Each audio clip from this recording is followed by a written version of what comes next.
Hello guys! Another life update. Samahan nyo ako at meron tayong testingan din eh. Ay dito lang to sa SM Dasma sa Pepper Lunch.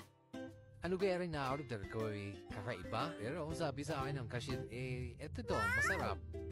Tunay nga, napakasarap nitong kanilang beef pepper lunch.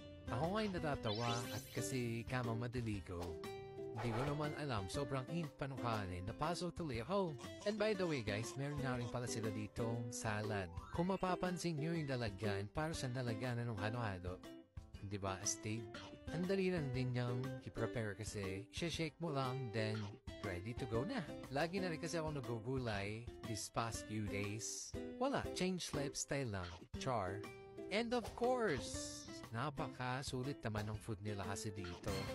Sa sobrang daming kanin barawan yan. Kahit isang araw ko na lang kumain talaga.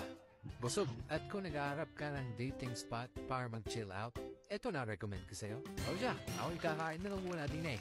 Bye-bye. Sa next part natin ng life update, chicken na the best. Sa tingin nyo, alam nyo kaya kung saan ito? Ang masasabi ko lang, halos lahat ng flavors na sa kanila. See you!